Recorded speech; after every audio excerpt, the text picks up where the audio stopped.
birds ignite. Chapter 3. The Journal of Jests and Jinxes.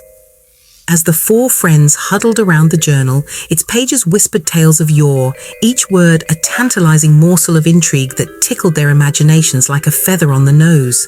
Rhea, her fingers trembling with anticipation, began to read aloud, her voice weaving a tapestry of excitement that enveloped them like a warm blanket on a chilly evening.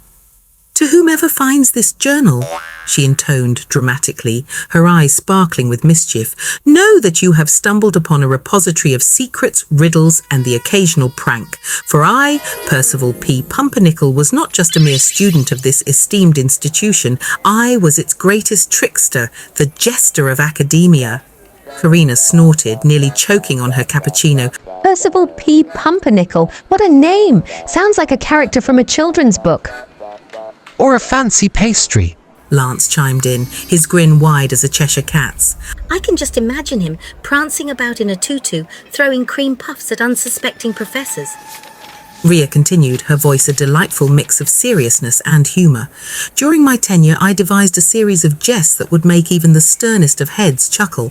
From the great whoopee cushion incident of '94 to the enchanted elevator prank, which left students stuck between floors for a full hour." "Stuck?" Reese erupted with laughter. "That sounds like a nightmare. Imagine being trapped with a bunch of over-caffeinated students. They'd start a book club just to pass the time." "Ah, but dear Reese," Rhea replied, her eyes gleaming with mischief. "The very essence of the prank was to foster camaraderie. Pumpernickel believed that laughter could bridge the chasms of intellect and elevate the mundane into the extraordinary." As Rhea read on, the journal revealed a series of clues hidden within riddles, each one more perplexing than the last. "To find the next piece of this puzzle," she recited, "seek the place where knowledge blooms, where the whispers of scholars linger like the scent of roses in the air." Sounds like a garden to me. Karina exclaimed, her brow furrowed in thought. But which one? There are so many around here, all blooming with knowledge and a side of pollen. "Perhaps it's the botanical garden by the physics building," Lance suggested, his enthusiasm bubbling like a soda can that had just been shaken.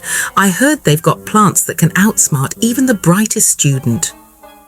Or maybe it's the old herbarium, where the rarest specimens rest in glass cases waiting for their moment to shine, Reese added, his imagination racing ahead like a rabbit escaping a hound. As they debated the merits of each location, Rhea's finger traced the ornate edges of the journal, and suddenly she noticed a peculiar inscription at the bottom of the page. "Beware the jinxes that may lurk within, for laughter can be a double-edged sword." "Jinxes," Karina echoed, her eyes widening. "What exactly does that mean? Are we talking about harmless pranks or something that could turn us into toads?" "Only one way to find out," Rhea declared, her adventurous spirit ignited like a firework on bonfire night. "We must visit the garden and see if Pumpernickel's jinxes are merely figments of his whimsical imagination or something far more sinister." With a collective nod that echoed with determination, the four friends set off toward the botanical garden, their hearts racing with a thrilling mix of curiosity and apprehension. As they ventured through the vibrant pathways, they couldn't help but revel in the beauty surrounding them. The flowers blossomed like confetti tossed in celebration, and the trees swayed gently as if dancing to a secret melody. But as they approached the garden's entrance, an eerie tension hung in the air, thick as treacle. Rhea could feel the tingling of anticipation prickling at the nape of her neck. "Remember, if we encounter any jinxes," she cautioned, her voice laced with playful seriousness, "we must stick together, strength in numbers and all that."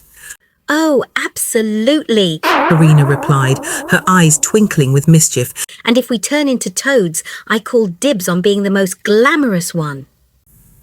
With laughter echoing like music, they stepped into the lush garden, unaware that their lives were about to entwine with the amazing legacy of Percival P. Pumpernickel, a legacy filled with laughter, jinxes, and perhaps a dash of chaos. Little did they know the intrigue of the garden would soon unveil itself in ways they could never have imagined, testing their wit and friendship at every turn.